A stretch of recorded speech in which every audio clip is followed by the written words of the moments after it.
የመኖ ዋጋ መጨመር አስፈርቷቸዋል። በየቀኑ ለዶሮ መኖ የሚያወጣውን ወጪ በግማሽ የሚቀንስ ነገር ግን የዶሮችን እድገትና የእንቁላል ምርትን እጥፍ የሚያደርግበት ሚስጥር ዛሬ በተግባር እናሳያችኋለን።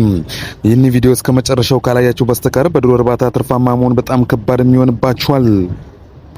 ሰላም ጤና ይስጥልኝ የቤትኪሩ ኢትዮጵያ ተከታታዮች፣ ለቻናላችን አዲስ ከሆናችሁ ሰብስክራይብ፣ ላይክ እንዲሁም ለሌሎች እንድርስ ካሰባችሁ ደግሞ ሼር ማድረጋችሁን እንዳትዘነጉም። በዶሮ እርባታ ስራ ውስጥ ትልቁ ፈተና ምንድነው ስትባሉ ሁላችሁም የምስማማበት አንድ መልስም አለ። እሱም የመኖ ዋጋ መናር ነው። በዶሮ እርባታ ላይ ከሚመጣው ጠቅላላ ወጪ እስከ 70% የሚሆነው ለመኖ ነው የሚውለው። ይህ ማለት የመኖ ዋጋ በመጨመር ቁጥር ለእናንተ ትርፍን እየቀነሰ ይሄዳል እንደማለት ነው።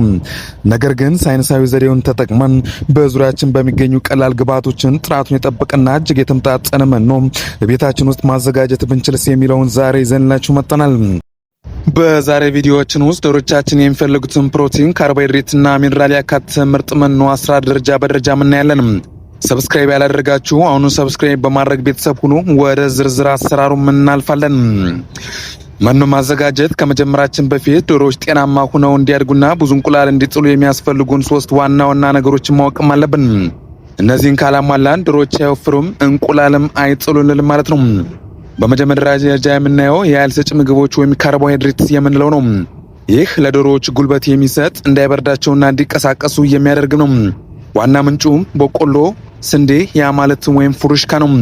በሌላ በኩል ደግሞ ገንቢ ምግቦች እነዚህ ፕሮቲን የምላቸው ሲሆኑ ይህም ዶሮቹ በፍጥነት እንዲያድጉ፣ ስጋ እንዲያወጡና ትላልቅ እንቁላሎች እንዲጥሉልንም ይረዳናል። ዋና ምንጩም አኩሪ አተር፣ ፋጉሎ ወይም የአሳ ዱቄት ነው። በሌላ በኩል ደግሞ የአጥንት እንቁላል ጠንካራ ማድረጊያ ያ ማለት ሚነራልና ካልሲየም ነው። የዶሮ እንቁላል ቅርፊት ከካልሲየም የተሰራ ነው። ካልሲየም ካላገኙ እንቁላሉ ይሻግታል ወይም ቅርፊቱም ይለላጣል።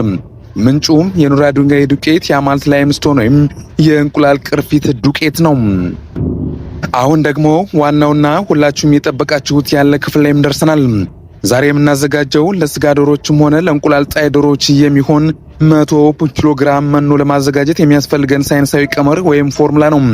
በቤታችሁ ባለው መጠን ማባዛት ወይም ማካፈልም ትችላላችሁ።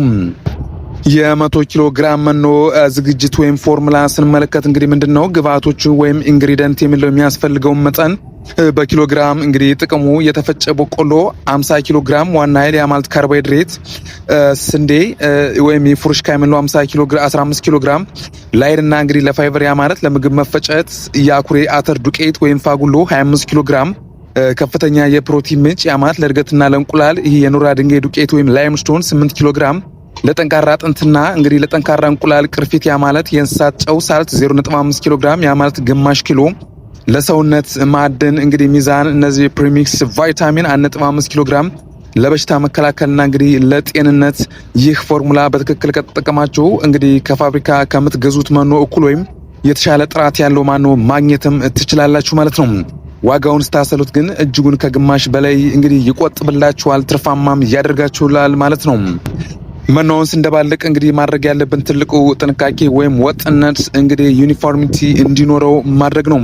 ዶሮቹ መኖውን ሲበሉ በአንድ በኩል በቆሎን ብቻ በሌላ በኩል ጨውን ብቻ እንዳይበሉ በሚገባ መደባለቅም አለበት ማለት ነው። በመጀመሪያ እንግዲህ በቆሎና ፍሩሽካውን በትላልቅና ንጹህ ወለል ላይ እናነጥፋለን። ያ ማለት በመቀጠል ፕሮቲን ያ ማለት አኩሪ አተር ወይም ፋጉሎውን እንጨምራለን።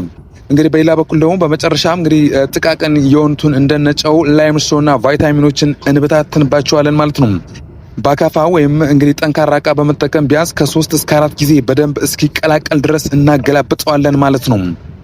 እንግዲህ በጣም አስፈላጊ ማስጠንቀቂያ የሚሆነው ምንድነው እዚህ ጋር መኖ በምናዘጋጅባቸው ጊዜ እንግዲህ ጥራጥሬዎች በተለይ በበቆሎ እርጥበት የሌላቸውና በደንብ የደረቁ መሆናቸውን እንግዲህ ማወቅና መገንዘብ አለብን ማለት ያ ማለት እነዚህ አፍላቶክሲን ወይም እርጥበት ካላቸው የመኖ ስለሚሻግትብን እንግዲህ አበላን ትርፍ አገኘን ብለን ወደ ኪሳራ እንዳያንደራድረን እነዚህን ጥንቃቄዎች ማድረግ ያስፈልጋል ማለት ነው።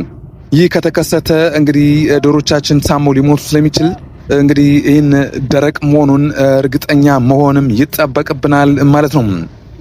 እንግዲህ ከዛሬ ጀምሮ ለመኖ የምታወጡን ትርጉም የለሽ ወጪ እንግዲህ ያበቃል ማለት ነው። ይህን ቪዲዮ በስርዓት ከተከታተላችሁ ያተረፋችሁትን ገንዘብ ደግሞ እርባታችሁን ለማስፋትም ትጠቀሙበታላችሁ ማለት ነው።